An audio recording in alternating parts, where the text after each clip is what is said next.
Thank you. Thank you very much. You of Telefonica are in the business of providing communication. A remarkable ability to convey ideas and facts and information, even hope, to the corners of the earth, all in the blink of an eye.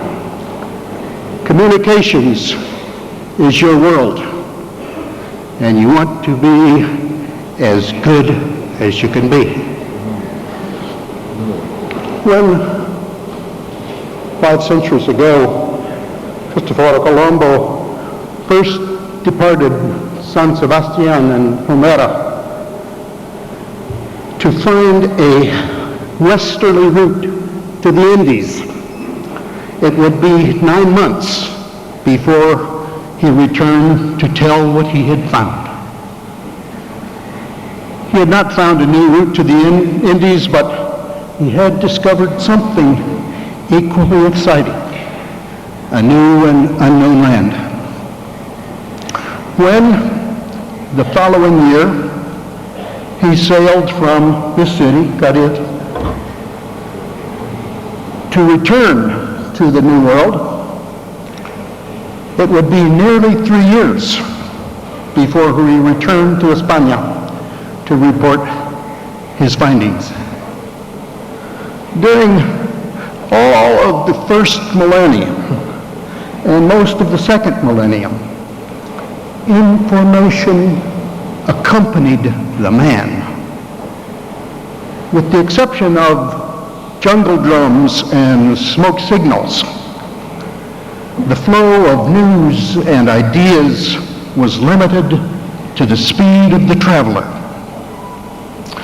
That limitation was removed in the 19th century with the invention of the semaphore in France and the telegraph in England and the United States. But those devices were limited to use over land. Communication over the oceans still required the message to be carried by the person. So it's not surprising that speed over the oceans was at a premium during the 19th century.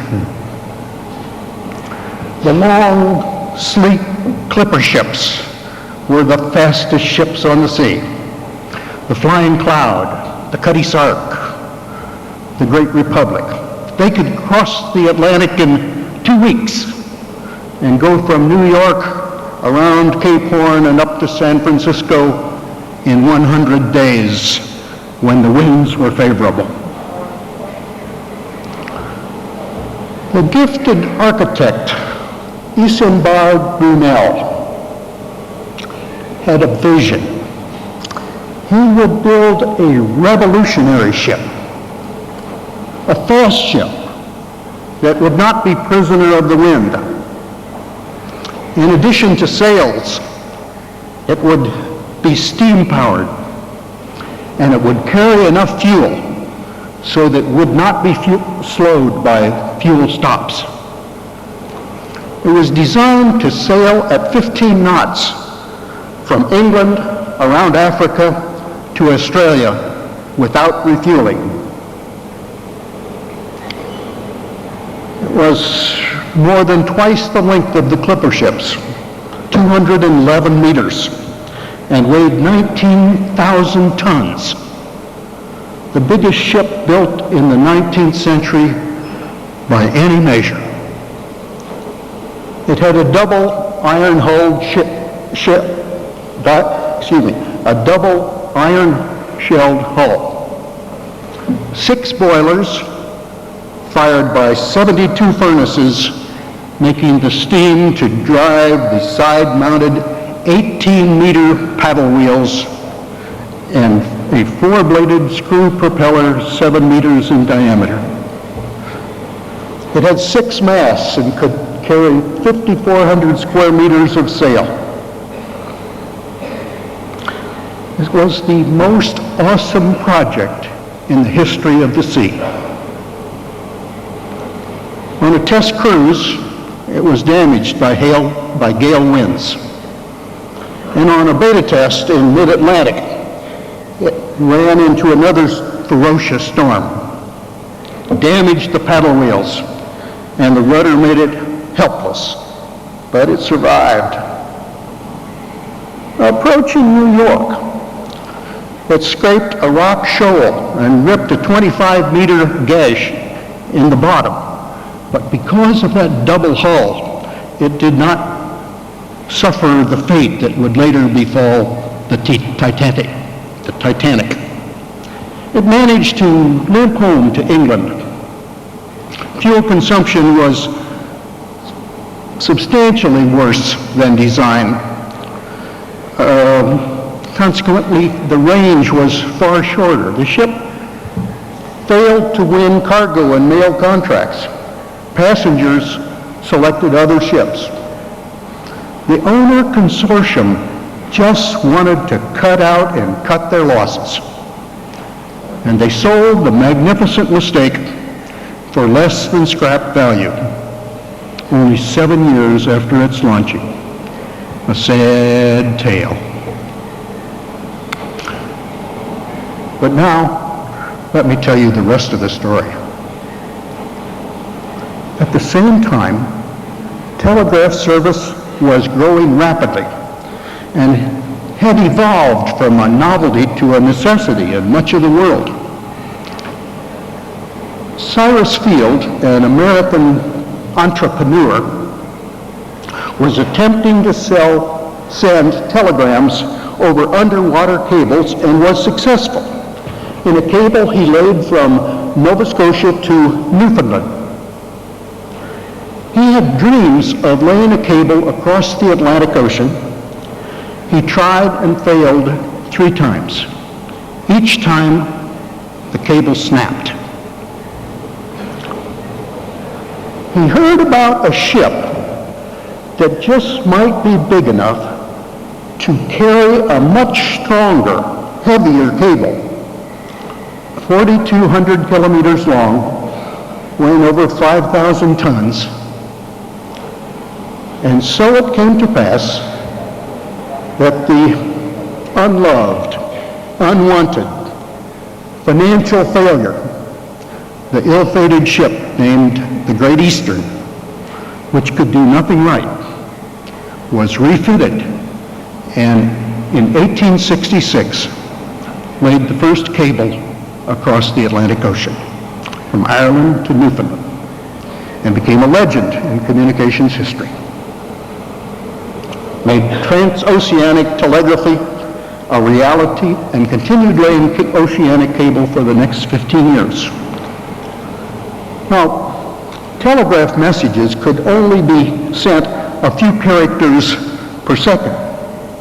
But with the cable, the time needed for a transatlantic message and return was immediately reduced from a month or more to 2 or 3 hours. A remarkable change in communications performance.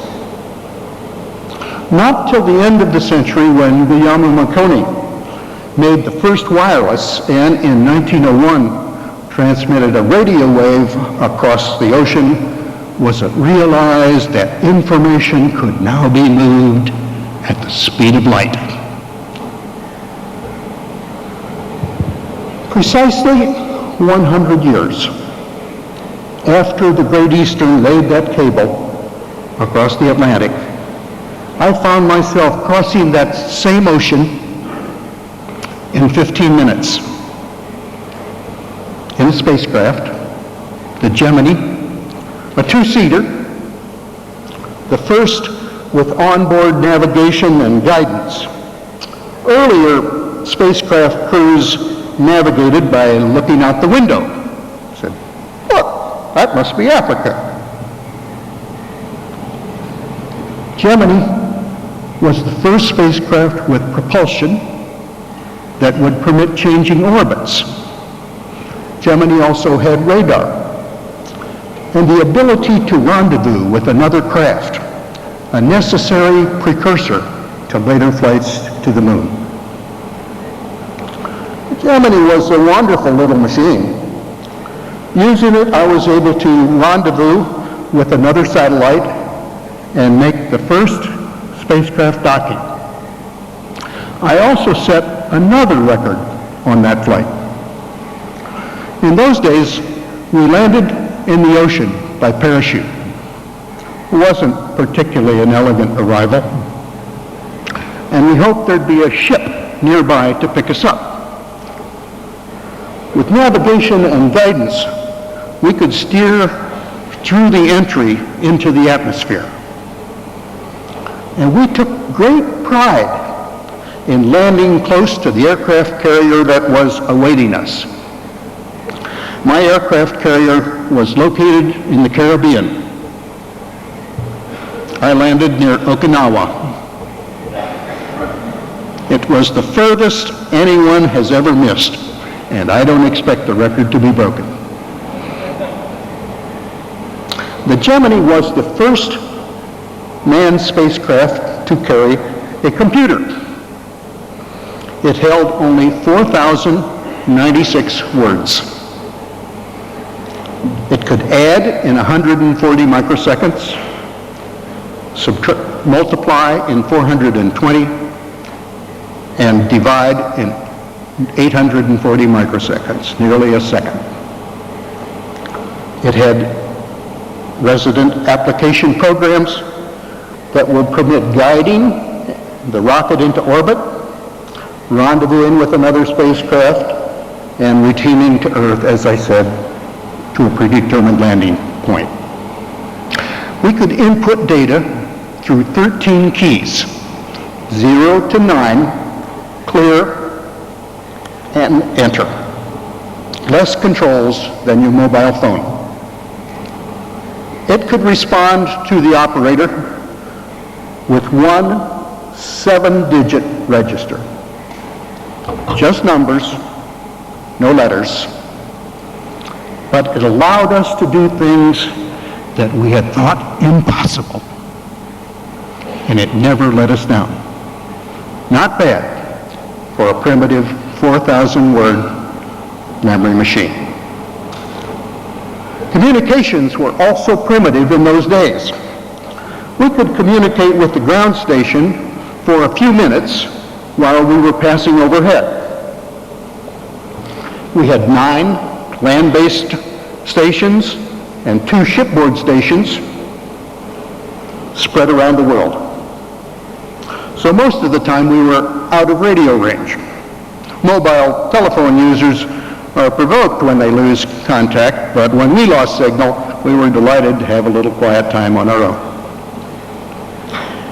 After the spacecraft passed overhead, the team at the station would send radar tracking, crew comments, and spacecraft system performance back to mission control in Houston by teletype, voice, and data lines. Timely information was the lifeblood of spaceflight. The space age was made possible by 2 technological developments: the liquid fueled rocket and the electronic computer. The development by the rocket by itself would have permitted us to shoot objects, even people, into space, more or less to random destinations, and so long as we didn't care about getting them back. But in a remarkable coincidence, the computer just happened to come along at the same point in history as the rocket. And if the rocket made space travel possible, it was the computer that made it practical. Of the science fiction writers who fantasized flight in space, Jules Verne, H.G. Wells, and others, none recognized the necessity of guiding and steering and navigating. Those writers did not use the rocket or the computer. They were not foreseen to be of importance. After the launch of Sputnik in 1957, the prolific inventor Dr. Lee De Forest, often called the father of electronics, said, and I'll quote, "This year may become known as the year of the first man-made planet, the tiny artificial Earth satellite.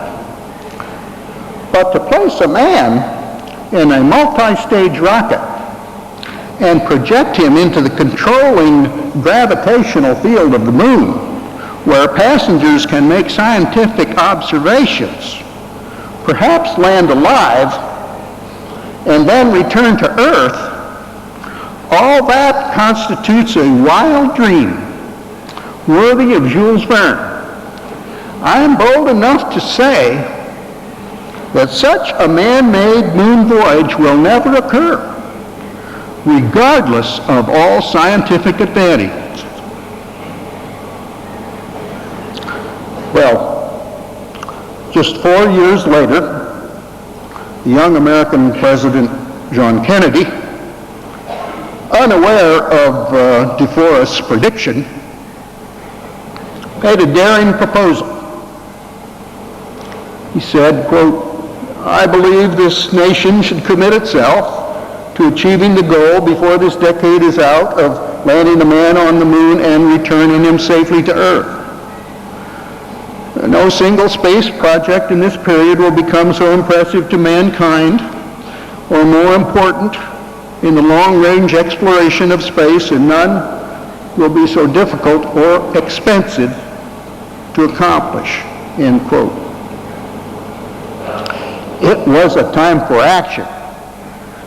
It was not known if sending a man to the moon was possible, but despite Lee De Forest's contention, it was not known to be impossible.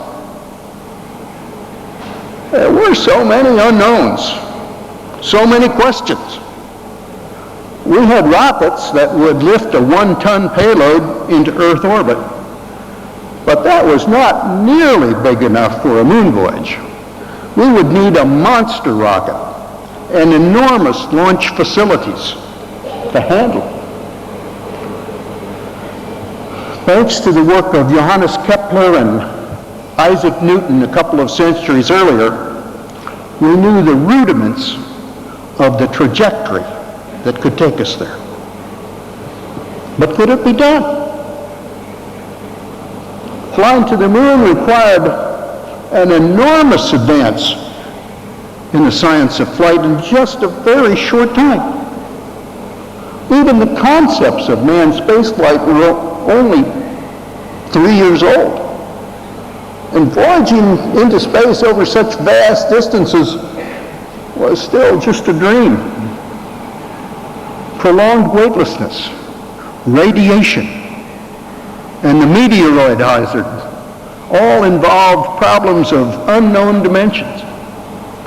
We would need a new electrical power systems to replace heavy batteries. We need a breakthrough in reliability and the ability to take off on time, since going to the moon required meeting accurate launch windows. And we only had 8 years to complete all these things. Man himself was a great unknown.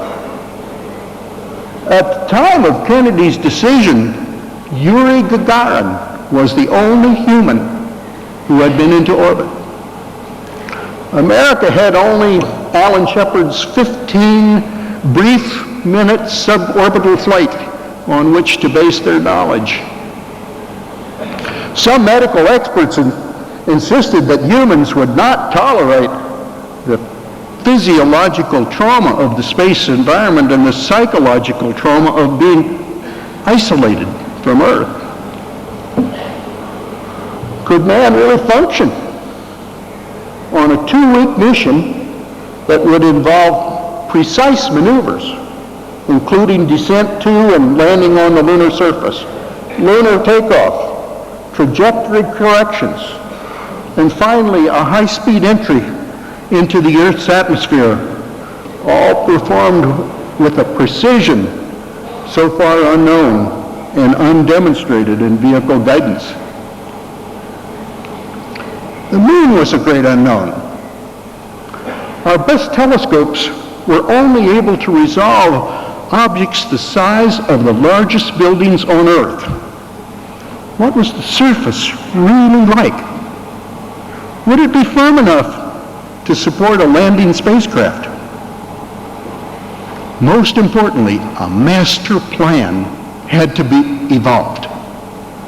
A team from government and industry and universities would need to be assembled, and a management system created that would be able to bring all these diverse and geographically separated organizations. I'm sure Telefonica has that mastered. But even today, some organizations find global coordination is not always perfect. It was difficult to be confident. The rockets of the time were exploding on the launch pad more often than they were flying. The rocket for the landing on the moon would need high thrust to descend from orbit and low thrust for landing, and must be able to be throttleable for those helicopter-like maneuvers that were required in the final approach. But there were no throttleable rockets. Rocket engines were constant thrust motors. No one knew how to throttle a rocket. But fortunately, we had three things that you need when you have that kind of a problem. We had fine technology, dedicated people, and a great deal of money. The entire Apollo team was inspired. They were motivated to succeed. The moon was the challenge of history. It was the closest large body to Earth. Its area is nearly 1/2 the area of the Earth's land masses. Here on Earth, we always see the same side. Its face, the moon's face, is locked to Earth. The moon's gravity tugs at Earth, causing the oceans to rise and fall. These tides scrub the beaches and ocean channels and carry debris seaward to settle at the ocean's bottom. Luna crosses the heaven daily, circles our Earth monthly. Its changing shape provides a perpetual clock calendar in the sky, a marker for holidays, for religious celebrations, for planting crops. It inspires sonnets and sonatas. It affects all of us. And for all of man's history, it is hung overhead, the dominant object in the night sky, yet remote, unknown, unreachable, until the 20th century. But we before us didn't believe that we could go there, and candidly, I was doubtful that we could go there, at least during my lifetime. So I think you can understand that when, just a few years later, I found myself in command of a spacecraft in orbit around the Earth, perhaps with unwarranted confidence, but certainly with every intention of heading off to the moon, I was more than a little amazed. Amazed not only because of the unlikely chain of events and quirks of fate that had put me, a boy from a small agricultural town, in that remarkable position, but amazed even more because everything in that big monster in which we were riding was working. Our Apollo spacecraft, with its Saturn booster, had 4 major computers, 72 rocket engines of various types and sizes, plumbing, wiring, relays, valves, over 5 million components, and is as is often quipped, all built by the lowest bidder. Our Apollo spacecraft, with its Saturn booster, was a giant. Even if every piece of that hardware met its reliability specifications, we should reasonably expect about 1,000 separate identifiable failures during the course of each flight. So, safely in orbit with essentially everything working, I wasn't certain whether to be happy or suspicious. As it happened, the hardware worked better than we had a right to expect. Failures in each of the flights was more like 100 than 1,000. An improvement I attribute to the dedication of every individual working on the project. The person on the bench building components, the assemblers, the installers, the inspectors, each person determined to prove that they would not, through carelessness or apathy, be the cause of a failure that could end in disaster. The result was quality. In our business, success was completely dependent on quality. Telefónica, I'm certain quality is equally important. Great leadership makes that happen. Indeed, the launch of Apollo 11 was flawless. Our departure from Earth required a two-step launch. The first part took us into orbit. Most of you know that our orbital speed, the speed of any satellite in low Earth orbit, is about 27,000 kilometers per hour. In the second phase of the launch, we need to accelerate an additional 11,000 kilometers per hour to kick us out of Earth orbit and on our trajectory toward the moon. For our particular trajectory, this meant firing up the third stage of our Saturn rocket over the Indian Ocean, which just happened to be on the night side of Earth. Now, you can't sit in any machine and accelerate 11,000 kilometers per hour in a few minutes and not suspect that something is going on. But it was night. We had no visual reference, and we just couldn't get a sense of what was happening. But as we flew into daylight over Indonesia, we could see, and it was overwhelming. We were moving outward from Earth at perhaps 10 times the speed of a rifle shell. But from our position, we seemed to be just motionless, with the Earth slowly falling away from us at a rate of 10,000 kilometers per hour. Could see more and more of the horizon until finally a big arc and eventually an entire globe. A blue ball covered with white lace, sinking away from us into that inky black sky. And I said to myself, boy, this time you may have gone too far. But the apprehension faded quickly. There was too much work to do, too many things to look at, be amazed at, too much conversation, not just among the crew, but with the folks at Mission Control back on Earth. Every few minutes we would hear, "Hello, Apollo 11, this is Houston." I don't know why they say that. Who else was it going to be?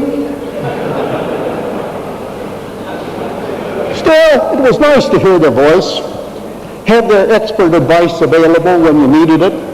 They had a phone line open to every contractor and most of the subcontractors. And if there was a question regarding the operation of any component in the spacecraft, Mission Control usually could consult with the individual who assembled that part. That was teamwork. And it produced success. And I don't need to tell you about the importance of teamwork. It's essential for progress in every organization. Approaching the moon was as every bit as spectacular as our departure from Earth. The last several thousand kilometers, we traversed the moon's shadow. From our position, the moon was completely eclipsing the sun with the solar corona surrounding the lunar surface. We were seeing the night side of the moon illuminated by Earthlight. Since the Earth is 16 times bigger in area and also more reflective, Earthlight on the moon is substantially brighter than moonlight here on Earth. And because of the Earth's oceans, that reflected light from the Earth is decidedly blue. At our distance, the moon no longer looked like a disk as it does here on Earth, but rather was clearly three-dimensional, a giant blue ball with craters and plains that could easily be seen on that Earthlit night. A giant blue-gray ball toward which we were falling faster and faster and faster. I think it was the most spectacular sight I've ever seen. Luna is an interesting place, a mystifying place to visit. The sky is jet black, even at noon, while the surface is brightly illuminated during daylight. It's much like the lighting at a night football game in a lighted stadium. The weather is very pleasant. Temperature is about 130 degrees Celsius at noon, and at midnight it's about 110 degrees Celsius negative, below zero. But on the average, it's very nice. There's no wind or fog or rain or snow or clouds. The weather's very predictable. Of all those authors who wrote about science fiction stories, about earthlings going to the moon, Jules Verne and H.G. Wells and others, none visualized the explorers being able to communicate with people back on Earth. Actually, that's not quite true. One author had his protagonist ignite a barrel of gunpowder after his successful landing on the moon, so that his friends back on Earth, upon seeing that flash up there, would know that they had arrived. Now, whether people on Earth, when seeing a flash from an explosion on the moon, would be convinced that was good news or bad news, I'll leave you to decide. In any case, when you're standing on the moon, on its surface, the sun rises in the east and goes across the sky, sets in the west, just like here on Earth. Sunrise to sunset is about 300 hours, so planning your day is a bit more of a challenge than here on Earth.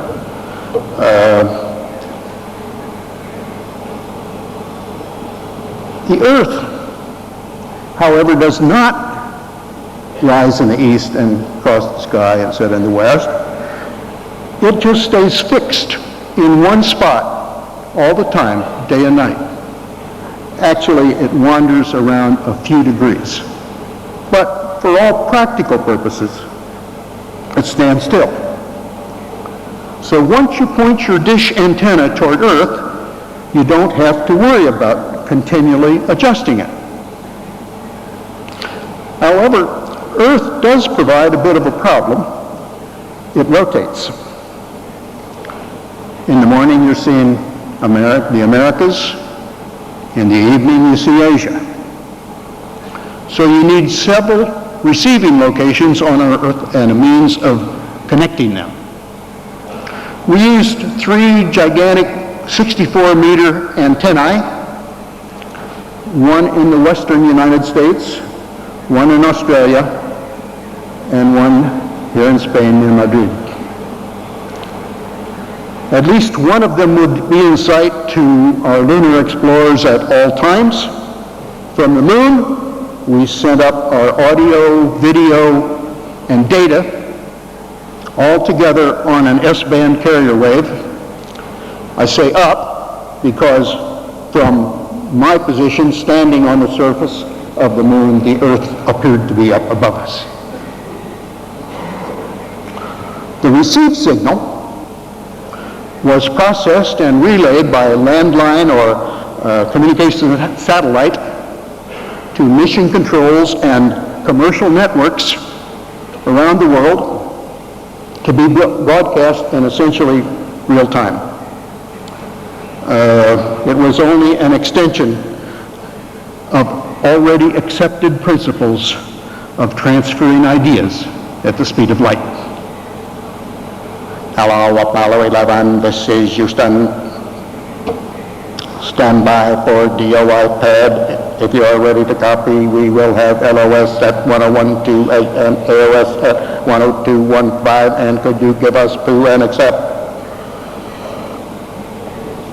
Now, every business has its jargon, but the language of space was becoming completely undecipherable. Mission Control was requesting a computer configuration unencumbered by the limitations of the speed of man's thought processes. A permission, so to speak, for the computers on Apollo and the computers back on Earth to have a little private conversation at their own speed, exchanging data by bypassing the painstakingly slow and error-prone delays of the human larynx, tongue, and brain. It was that opportunity for straight talk between machines, millions of bits of information being transferred from the memory of one to the memory of the other, checked, double-checked, and sent back down again. The computers were transferring and processing information at a speed faster than human thought.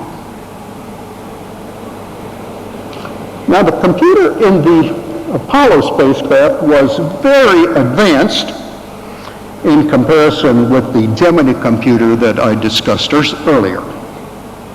But by today's standards, very, very primitive. It was the forerunner of the microcomputer, the PC. It weighed about 32 kilos. It was a 16-bit machine with 36K of ROM and woven rope cores and 2K of erasable memory. It had a cycle time of about 12 microseconds. Even on its best day, it couldn't get close to 1 megahertz. We now had 19 keys on the keyboard and 3 7-digit registers for output, 2 for identification and 5 for data. Still all numbers, no letters, no sound, no graphics, no screen. This machine could hold several application programs. The computer could display information to the crew for their action or acting as an autopilot, send commands directly to the propulsion or attitude control systems. It cost us more than the price of a small country, but today, no school child would want it because of its clunky size and low performance. When you talk on the telephone by way of low Earth orbit satellite, you can hardly detect any delay at all. But a call, as you know, through a geosynchronous satellite makes a noticeable delay, but it's perfectly acceptable. Radio signals to the moon take about 1.3 seconds to get to Earth, then a little more in transit time around the globe. The delays are quite noticeable, and conversations are cumbersome. The messages from the Galileo spacecraft out around Jupiter take a couple of hours. The messages from the outer planets, 4 to 6 hours. And because of these time delays, the remote control from Earth of these unmanned explorers requires a great deal of anticipation and proper execution. We've sent a man-made object, Pioneer 10, beyond our solar system. It's been flying now for 30 years, past Jupiter, past Saturn, past that sign that says end of the solar system, and out into that vast region of space toward the constellation of Taurus, del Toro. Pioneer 10 is no longer an active project. It sails silently through the endless void. On the occasion of its 30th birthday, its old project team on Earth decided to try to send it a message. Pioneer 10 is 12 billion kilometers away, so it took 11 hours for the call to get to it. 11 more hours went by, 22 hours altogether, and to the surprise of everyone, an answer came back. Not very loud, but extremely clear. Designed for a 21-month mission through the asteroid belt, dangerous asteroid belt, and Jupiter's fierce radiation environment, it has now been operating for 3 decades without maintenance. It's expected to reach the star Aldebaran in Taurus in the year 2,001,972 AD, 2,000 millennia from now. As a people, we have been looking into the heavens toward the stars for centuries. For several decades, astronomers have been seeing things that suggest that there are planets around other stars. And finally, in 1995, scientists found convincing evidence that a star in Pegasus was indeed surrounded by planets. Soon afterward, they found similar evidence from a star in Virgo, and then more in Ursa Major, the Big Dipper. They deduced that the planets in Pegasus would be too hot, the ones in the Big Dipper would be too cold, but the one in Virgo might just be perfect. It might support liquid water, a key ingredient for life as we know it. Over the last 4 years, many more stars have been found that have planetary systems of some sort. Nearly 100 planets have now been identified that are outside our solar system. Undoubtedly, there are millions more.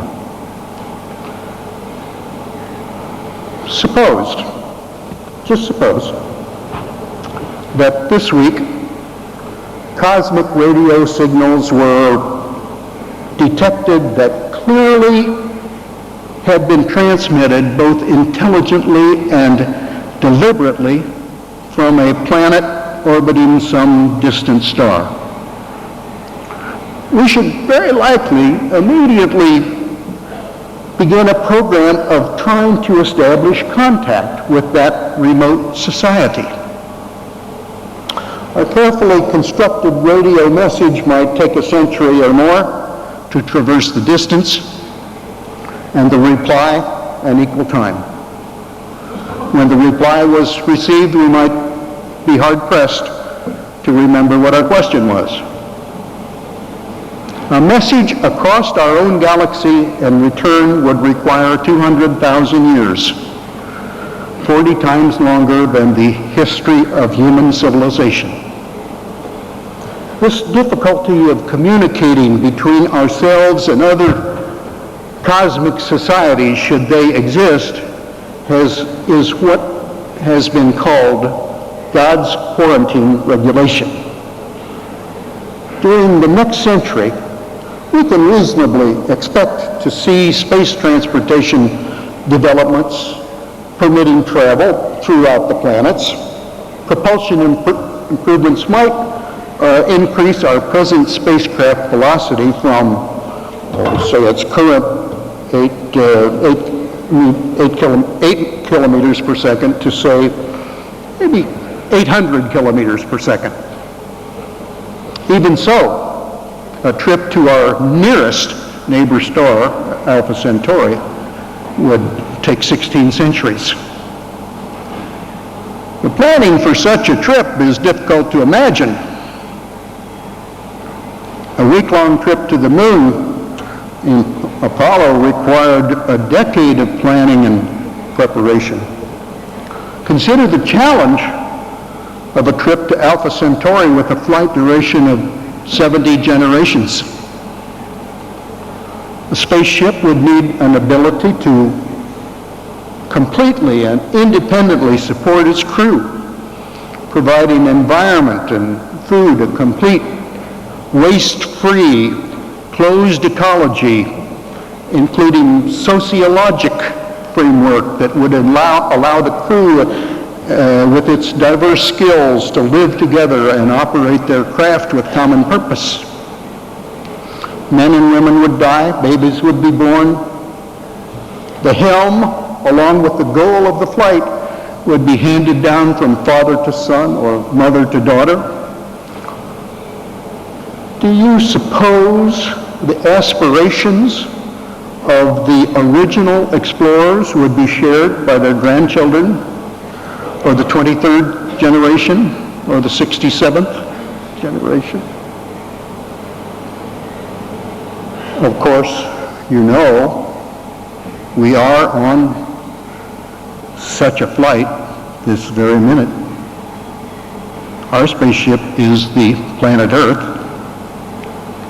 It circles the sun at 50,000 kilometers per hour, and the sun is circling the center of our galaxy.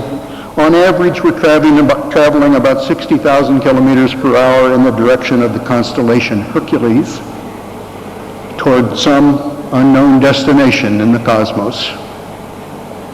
Each decade, we change our position in the Milky Way by more than 500 million kilometers. We're now entering a more dense sector of the Milky Way. Much of the next millennium will be spent in this region of the galaxy. We have no idea how this might affect Earth.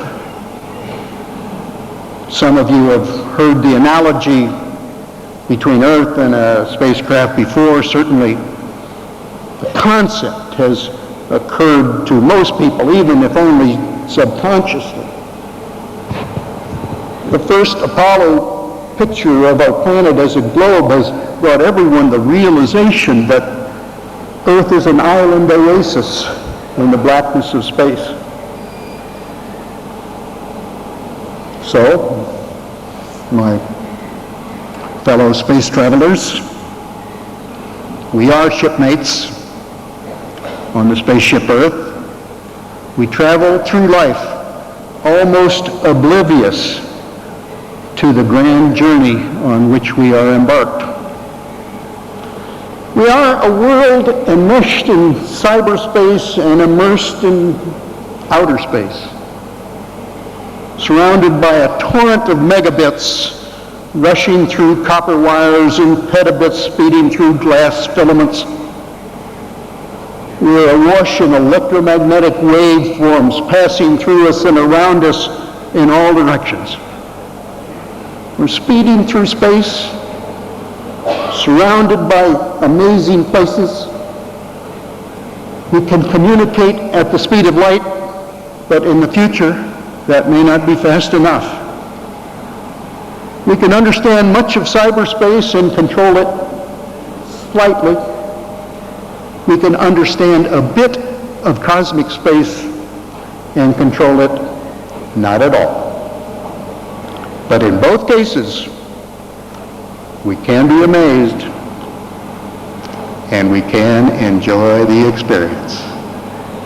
Bien viaje.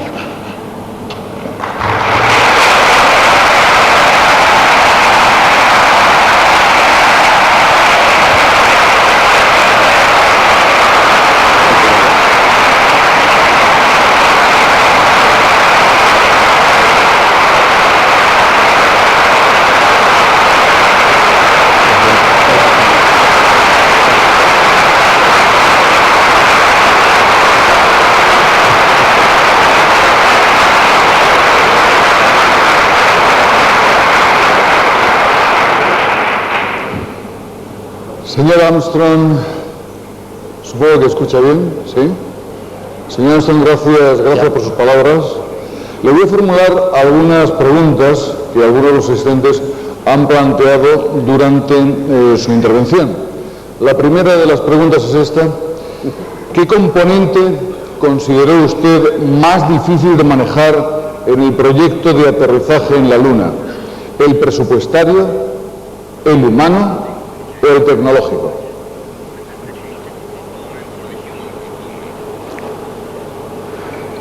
The three possibilities are the budget component, the technological component, or the human component. Well, as I have explained to you, the technological component was very difficult.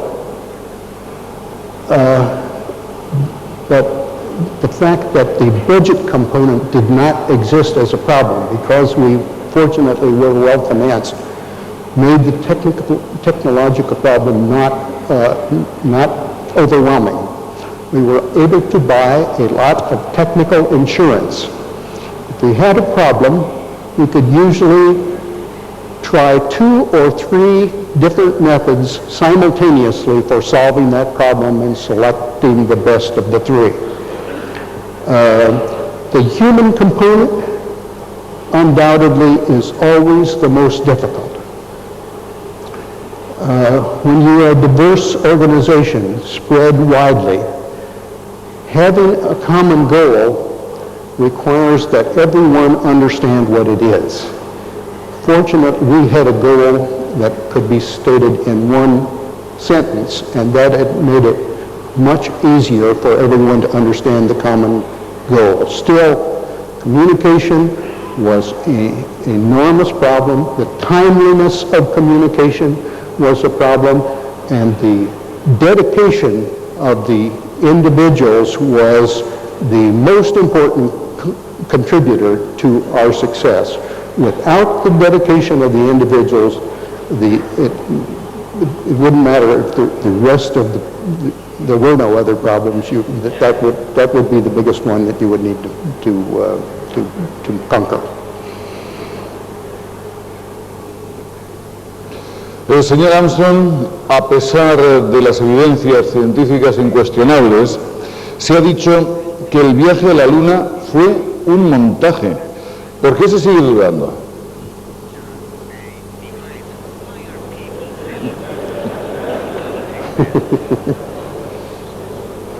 A human being loves a conspiracy theory, and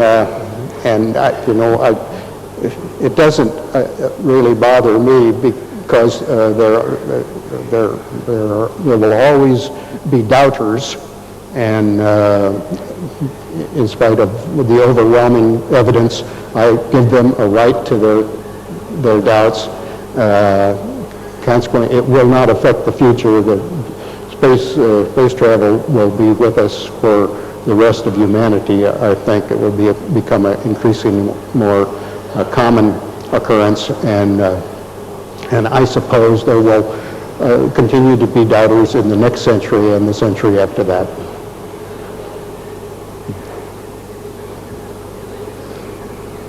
Usted daba pie a la siguiente pregunta.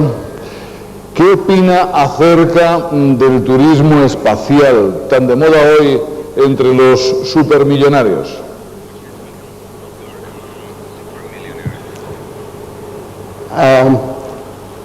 Space tourism will undoubtedly become a reality for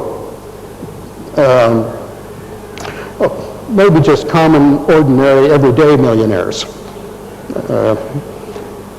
It will continue to be expensive until such time as we have a major technical breakthrough, a breakthrough of the size of the laying of the transatlantic cable.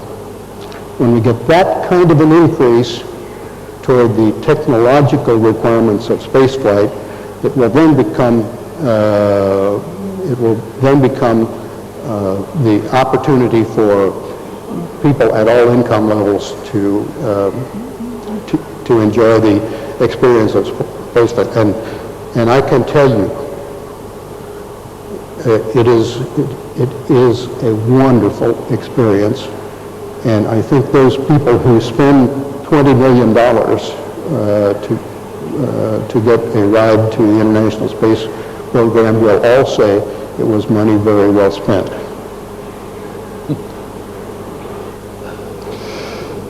¿Por qué cree, señor Armstrong, que el entusiasmo y el trabajo en equipo son la clave para alcanzar objetivos en proyectos complejos?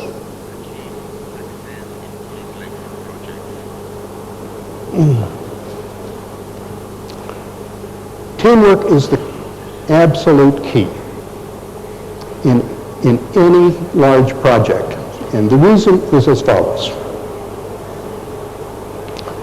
No one can possibly know everything in very large projects.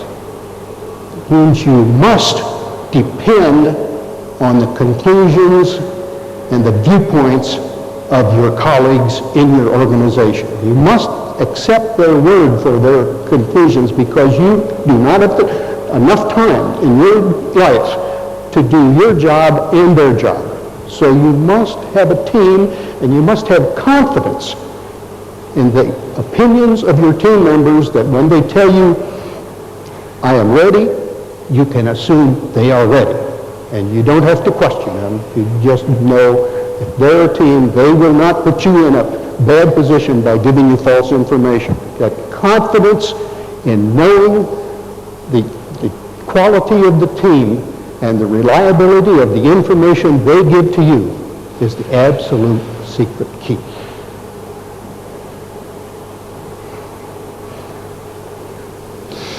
Supongo, señor Armstrong, que en el momento de pisar la Luna no estaba usted para pensar en muchas cosas, aparte de que todo saliera bien. Pero, ¿qué sintió cuando meditó sobre lo que había hecho?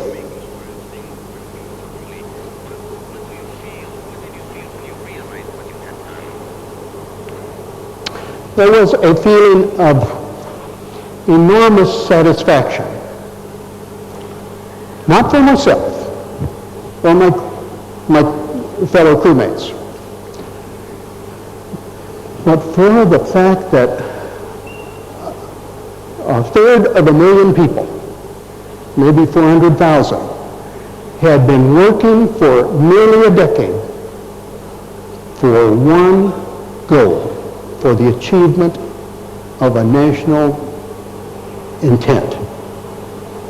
And so the landing was confirmation that all that work by all those people for that very long time had been worth their efforts. Otra pregunta, ¿cómo es posible superar el aislamiento en una nave espacial durante tanto tiempo?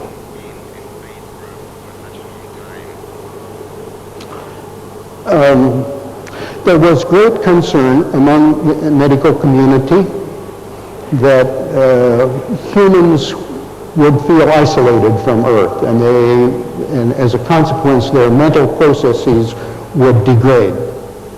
That did not turn out to be the case. The biggest reason is that communication is supreme. And when you are talking to your colleagues back on Earth all the time, continually talking, it's almost as though you were in the next room.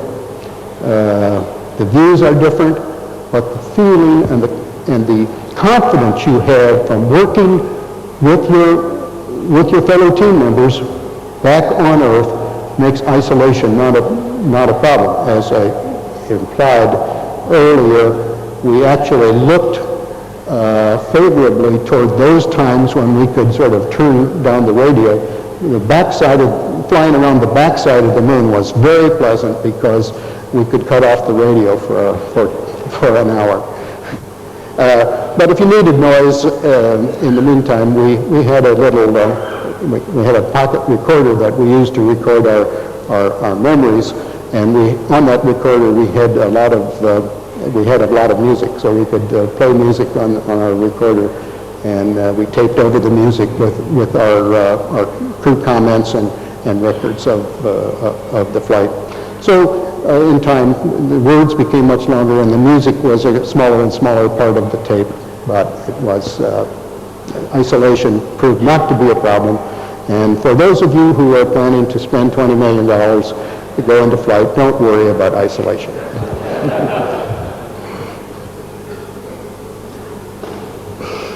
Señor Armstrong, creo que es la última pregunta. ¿Por qué después de tanto tiempo no se ha vuelto a enviar a otro hombre a la Luna?